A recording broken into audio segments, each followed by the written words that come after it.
teevad tegelikult hingata ei saa, et nad hoiavad veeasi mikri.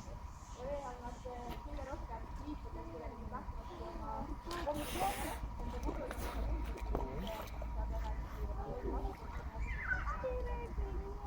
toidu kättepüüdmisel on väga olulised vandrid, et meil on sellised koonilised hambad ja sellised tugevad hambad, et eelkõige ikkagi loodused peavad saarama elustõistu, et peaksid olema lahti. Ja et tõesti me peame olema väga kiired krabamaks oma toidu. Ja vee alla nad võivadki, ja ma ütlesin, nagu nimetaja, need vee hingata ei saa, et nad hoiavad oma hingamisega 10-15 minutit, siis tulevad jälle hingama.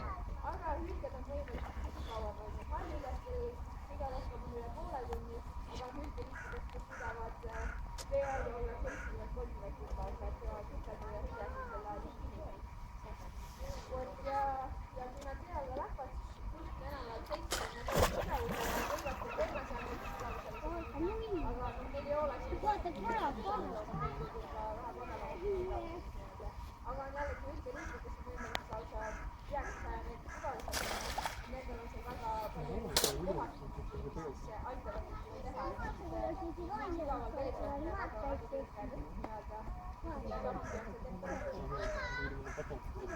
aga meie talvistest siin nemad on väga puhastunud temperatuurides elama. Meil on väga palju rasvad, mida just sellest kalast toitlus, mina nüüd sellest kalast toitlus kogu aeg, siis aitab meid sooja hoida. Ja nad on ka võimalik polaaraladel elama, need on tõesti väga hästi puhastunud selleks eluks. Kui tihtipeale võite näha meie üles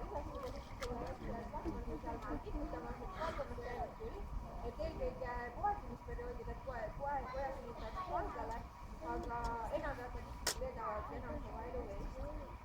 Et kui on see küljast need kaldadel liikumas, siis on suhteliselt kohmakas ja hallilaste puhul on eriti sellepärast, et nende tagajasemed ei ole võimelised painduma kõhu alla, nii nagu on näiteks morskadel või merilõhkidel, et nende tagajasemed saavad painduma kõhu alla, nad saavad enda toitu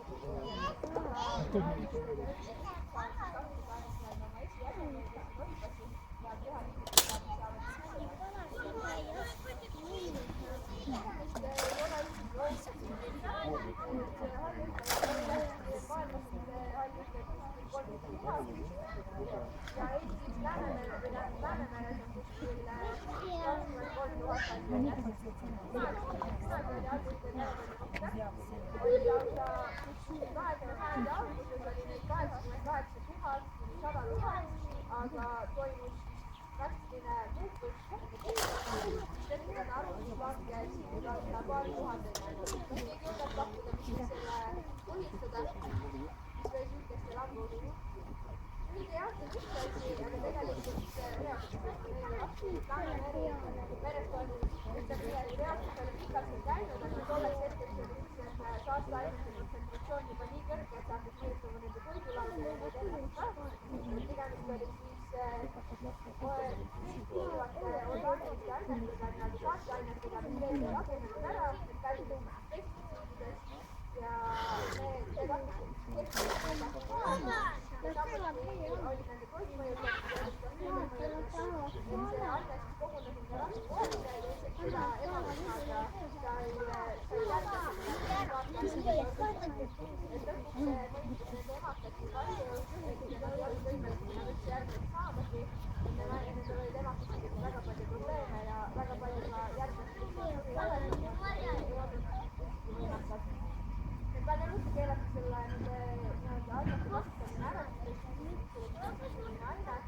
ja seetõttu läks populatsioon sai hakata taaskord kasvama, aga need mõjud, selle saasteaine mõjud oli näha ka kuskil 15 aastat vähemalt, et alles aastast, mis see toimus kuskil aastates oli 70-ndatel kõige hullem. Aastal 2000 et teadlased kindlasti öelda, et milline saasteaine mõjud ei ole näha, et see oli mõjutatud väga pikalt ja mõjutatud ei olnud ainult halliõiged, oli mõjutatud ka saarmad, paljud veelinnud, et veelinnude munakoor ei olnud enam piisavalt paks ja see oli nii õrn, et lihtsalt nad ei saanud seda haudada, et olukord oli väga kriitiline. Täna on õnneks tõesti olukord palju parem juba. Et nüüd on neid 23 paari tuhandest on väga ilusti tõusnud päris kõrgele. Harris tegelikult sündinud poeg, tema nimi oli aga vaata, mis nad teevad. Seisa, seisa nad teevad.